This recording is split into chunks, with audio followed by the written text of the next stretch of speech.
any sort of price movement has multiple reasons. I mean, at the end of the day, there's more buyers than sellers. So what we can do is we can kind of determine where that buying is coming from. It's not coming from ETFs, for example, in the Western world. Their tonnage is actually down from all-time highs, and it's not doing very good on that front. Instead, a lot of the buying is coming from foreign central banks, as well as from foreign private sector, notably in Asia. That's where the bulk of the buying is. And then, at least in the West, you don't seem to have a lot of selling. Retail numbers are improving in the U.S. So, for example, with Costco introducing gold, there are more access points for it. So, some of the bullion dealer numbers seem to be decent. So it is fairly broad, but it is more sovereign and more Eastern focused.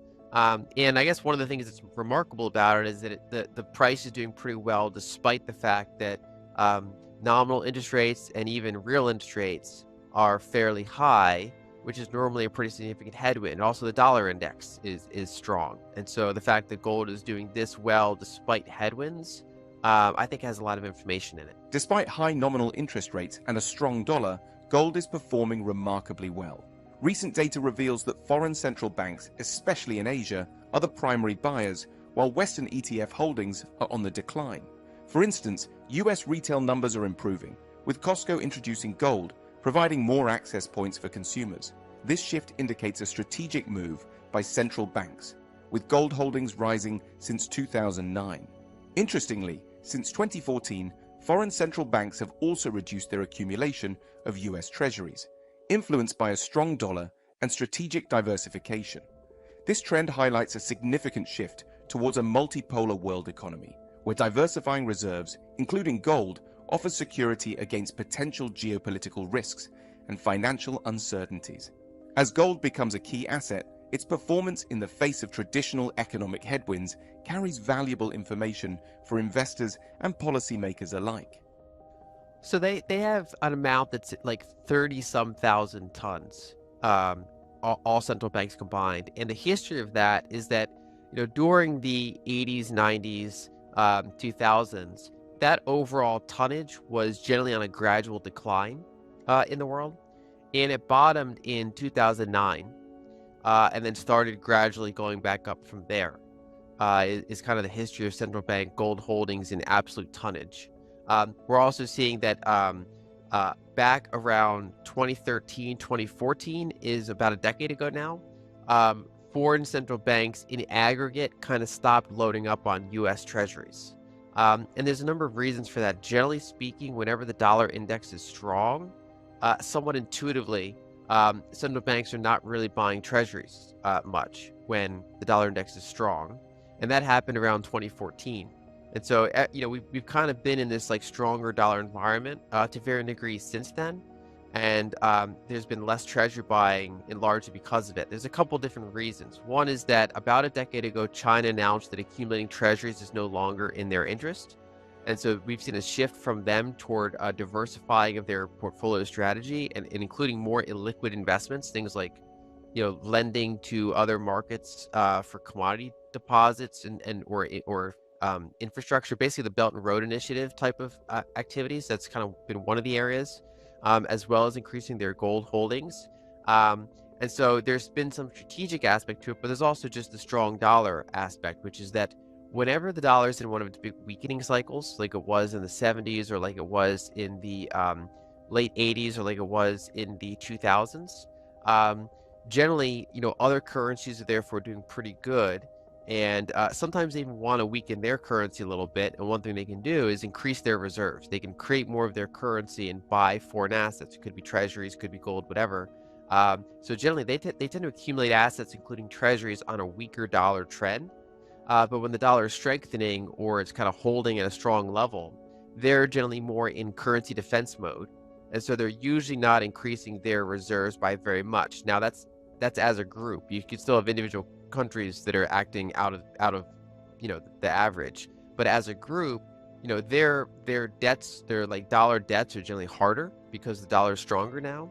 Their currencies are a little bit under pressure, And so they're, if anything, they might be selling some reserves to buy back their own currency, but at the very least, they're often just not really accumulating reserves aggressively when they're trying to keep their currency propped up to a significant degree. That's the environment we've been in.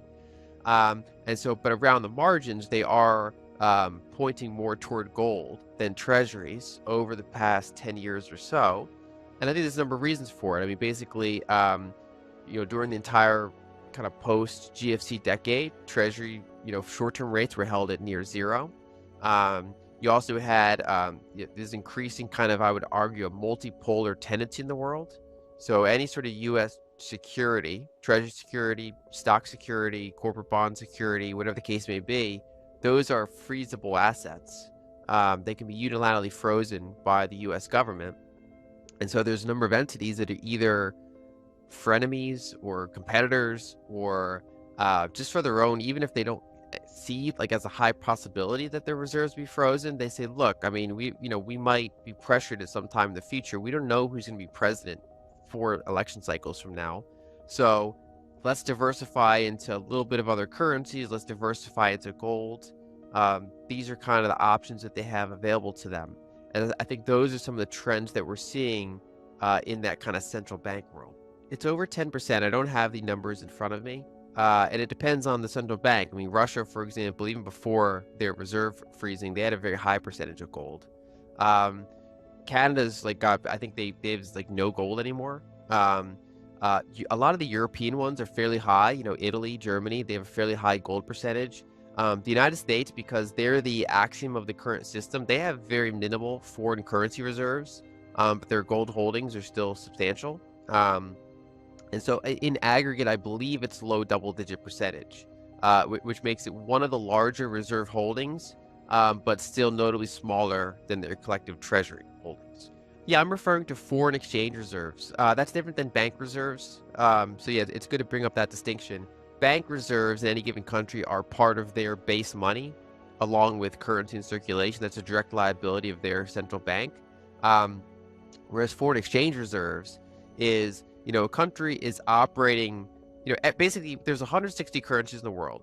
And you can kind of think of them like arcade tokens, where they're all these kind of, some of them are pegged, some of them are free floating. And when more capital is kind of flowing into that currency, it's generally strengthening. And when more capital is leaving that currency, it's generally weakening. And that's also partially dependent on the supply and demand of that currency, right? If Argentina's currency is expanding at a very rapid rate, not a lot of people want it. And also the supply keeps increasing, so that's going to keep deteriorating, diluting against other currencies, for example. I think that's a fairly extreme case. But in a more marginal case, generally speaking, or if a currency is weakening too much, they want to be able to have something that they can sell and then buy back some of their own currency with. Basically, all these currencies are being bought and sold. Many of them, so something like 90% of FX transactions, and FX is a massive market. Something like 90% of them have the dollar on one side of the transaction. And so there's not a lot of volume between different currency pairs. They're mostly like, if you want to go from one currency to another currency, it's often your currency to the dollar and then the dollar to that other currency. That is changing a little bit because, say China and Russia are doing more direct, swaps now and things like that. But in general, that's still the case globally. And so a lot of, and also, for example, most international contracts are denominated in dollars. Most global capital, like if an investment company in Germany lends to a corporation in Brazil, for example, even though the dollar is neither of their currencies, that's likely going to be in dollars. The euro is the second biggest, but it's a distant second. So the dollar is by far the biggest currency used for international lending. So denomination of international contracts, denomination of international lending, and most for oil sales, that'd be part of international contracts. And so the purpose of having reserves is a fewfold. One is that they can defend their own currency. They can sell some of their reserves to buy back some of their own currency, or inversely, if they want to weaken their currency, they can create more currency and use it to accumulate reserves. That's one tool. A second one is that if they have various entities in their country, for example, corporations or banks that are doing dollar financing in one way, they might have dollar debt. This is particularly true for emerging markets. um, the central bank wants an option to be able to bail those out if they have a crisis. So they want to be able to lend dollars to those corporations, so that they don't just nominally default every time there's a recession. And so they kind of maintain stockpiles of that. And of course, central bank swap lines can increase that flexibility, but they don't want to have to rely on those necessarily because they might not be given them by the Federal Reserve. And so they often hold a number of quote unquote kind of hard monies. And the dollar is considered hard just because, for example, if Brazil's holding dollars, they can't print dollars. From their perspective, that's a hard asset. And from the international perspective, even though it is diluting over time. But because that's what, a lot of their contracts are denominated in, their debt denominated in, that's a big tool for them. And gold is something that is, over time, it holds up well versus dollars and treasuries, but it can have a decade where it, underperforms. And then also it is volatile compared to the unit of account of those liabilities and those international contracts. And so from that perspective, it's maybe a little bit less useful as a reserve asset in this existing kind of international system. But it still works as a significant percentage because, the volatility is not huge.